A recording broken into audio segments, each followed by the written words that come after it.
Charlas de la noche. Palabras con imagen. El análisis de los acontecimientos que influyen en nuestra vida con el periodista Francisco Durán Rosillo.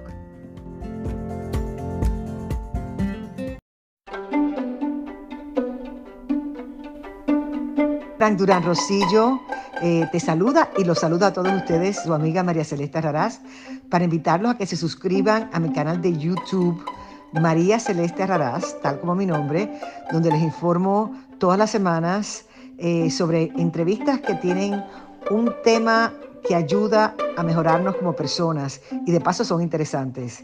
Las pueden encontrar en mi canal de YouTube, así que los espero. Y se suscriben gratis. Esta gran dama fue quien creó los infomerciales, solo imagínense. Y muchas cosas más. Estoy viendo si tengo una foto de ella para ponérselas aquí al aire, porque ella hizo demasiado y vale la pena hacerle un reconocimiento público. A mí no me gusta olvidarme de la gente buena, la gente que ayuda a todos, y ese es el tipo de persona que es Charlotte Leonard Engel. Engel ya su apellido de casada, una gran dama, joven, entusiasta, que siempre nos ayudó a todos los empleados, estuvo con nosotros en todo momento. Y la verdad, vale la pena agradecerle públicamente. Ya está jubilada, su esposo es Mark Engel, director de El Row, de un espacio en CNN de donde se verifican todas las historias antes de salir al aire y se hace una selección adecuada para ello. Un abrazo, Charlotte. Todo el equipo te recordamos con aprecio y con mucho cariño. Eres la mejor jefa que he tenido en toda mi vida. Con todo respeto a Televisa, Grupo Reforma, y Fox Television International y otras empresas más, Walmart, tú has sido la mejor y muy profesional, muy dedicada. Te deseamos lo máximo, un abrazo y pásatela bien. Gracias. Ahora, amigos, pues pasamos en materia, no les voy a quitar tiempo. Está una situación muy polémica, súper polémico periodista que estuvo en la cadena Fox y que pues hizo una serie de declaraciones. Bill O'Reilly ahora tiene su canal, todavía colabora en Fox, él estuvo en NBC y bueno, aparece en muchos canales de televisión. El punto es que desenmadeja el problema bilateral entre México y Estados Unidos y denuncia toda la corrupción y denuncia cómo el presidente Trump quiso taparle allá a Claudia Sheinbaum, que tenía miedo a los carteles. No, Bill O'Reilly dice abiertamente todo y lo que es cierto no se puede ocultar. Veamos el video. Gracias, buenas noches, buenos días, que estén muy bien. Felicidades. Mexico. James Taylor sang about it. Okay, wants to go down to Mexico, but he's never really been, but he'd sure like to go. Good song, good tune. I've been all over Mexico. A beautiful country. I don't recommend you go there. I will never go there again. Is that a shocking statement? Mexico is perhaps the most corrupt country in the Western Hemisphere. It's a dangerous country. It's run by drug cartels, who are the most vicious animals you could ever imagine. And that's what I want to talk to you about. So the stats are hard to get because there is no reliable reportage in Mexico about the cartels. Because if you are a journalist in Mexico and you do report on them, you could get killed and they could kill your family, and everybody knows it. All right. But from the human rights groups, so far this century, in Mexico, close to 1 million people have been murdered or kidnapped, disappeared, they call it, by the cartels. Now, is that accurate? I think it is, but nobody can prove it. But the number is astronomical. So if you drive your automobile from Chula Vista, California, down to Cabo, okay, in Baja, California, you may get there, and you might not. And if you run into trouble with banditos or whatever, nobody's going to help you. Police aren't going to help you. A lot of Americans living in Rosarita Beach, just South Tijuana. Okay, nice, cheap lifestyle, I got it. Somebody comes in your house, nobody's helping you. Okay, it's a dangerous place. So a few years ago, I was in a town called La Paz. We were doing some diving and looking for the whales and all that. It was a really beautiful environment, great trip. La Paz, 100% run by the cartel.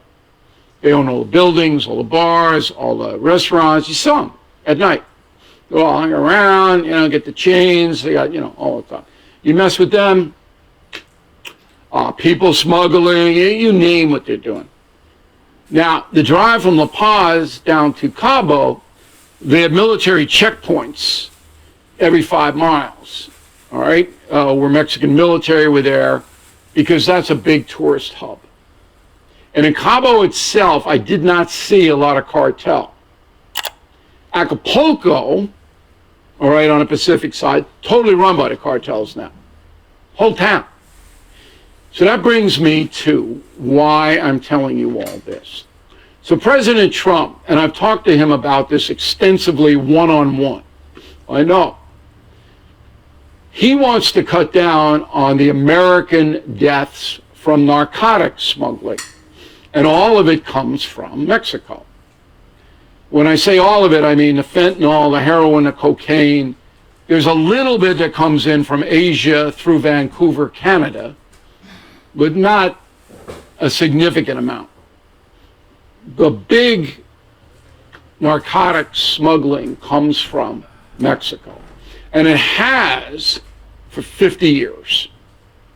The Mexican government has lost control over it, okay? And Trump has designated the Mexican cartels as terrorist organizations. What does that mean? It means that United States forces can track these people down, the cartel members and leaders, kill them, assassinate them, like we did with Soleimani in Iran, or disappear them, take them to Guantanamo, or back to the United States prison. We can violate the sovereignty of Mexican border, go in, do what we want. We have not done that so far, because President Trump is trying to persuade the Mexican president, Claudia Sheinbaum, to cooperate in military action against the cartels. Sheinbaum will not. It's shocking, because Sheinbaum knows that she doesn't run her own country.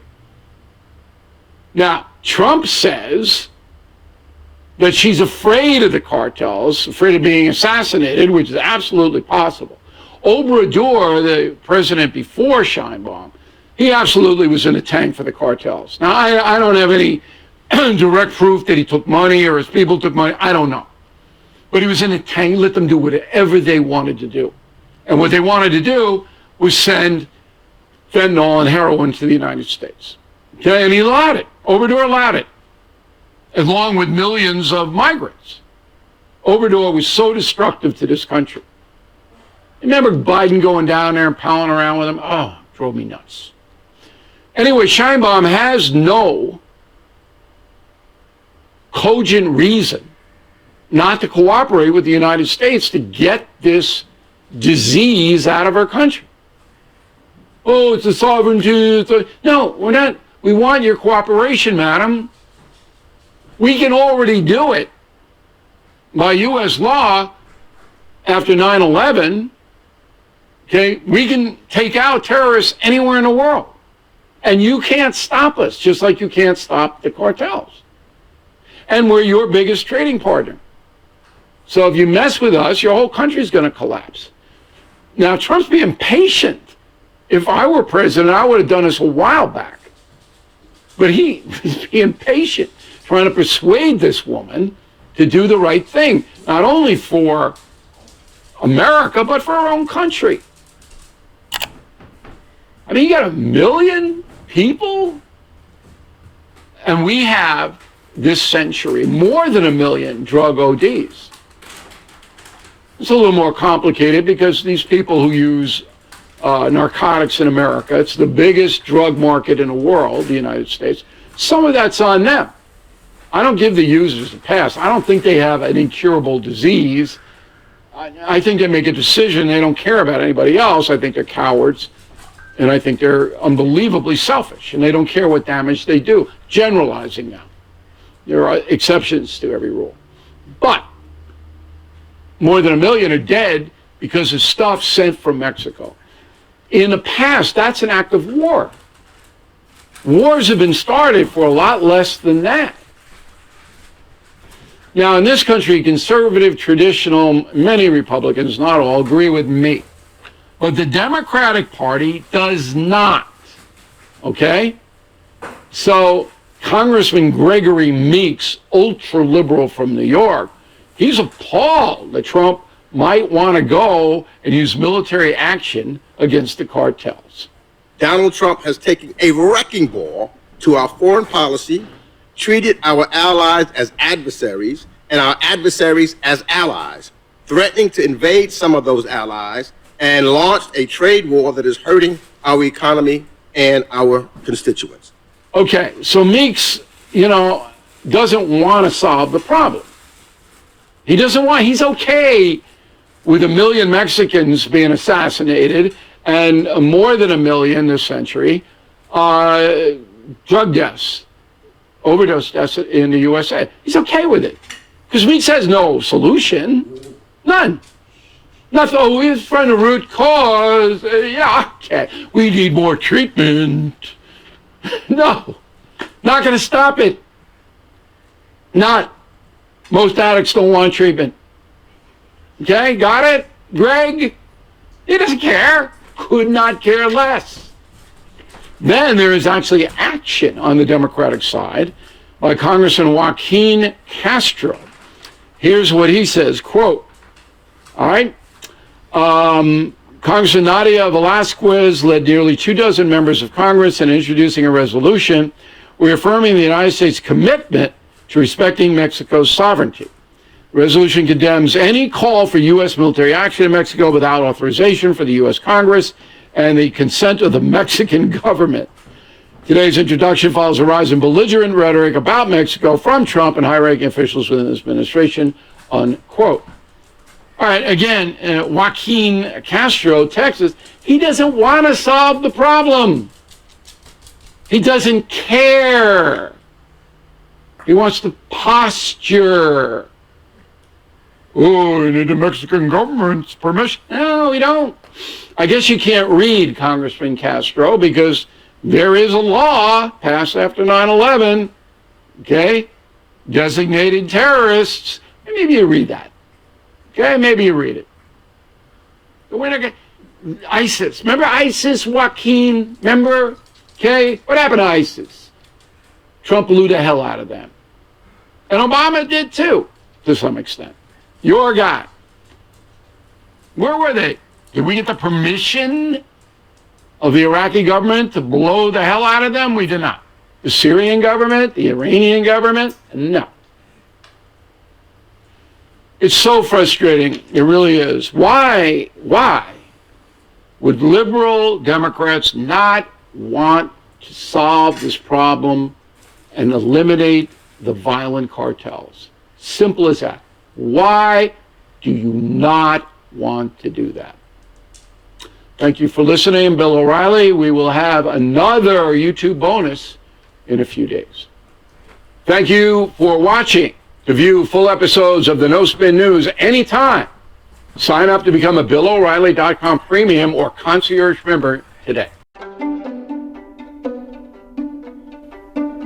Frank Durán Rosillo te saluda y los saluda a todos ustedes, su amiga María Celeste Raraz, para invitarlos a que se suscriban a mi canal de YouTube, María Celeste Raraz, tal como mi nombre, donde les informo todas las semanas sobre entrevistas que tienen un tema que ayuda a mejorarnos como personas y de paso son interesantes.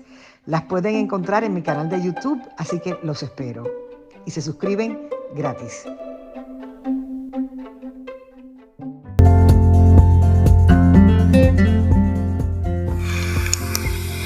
Escuchaste el análisis de la noticia, transparente como el agua, con el periodista Francisco Durán Rosillo.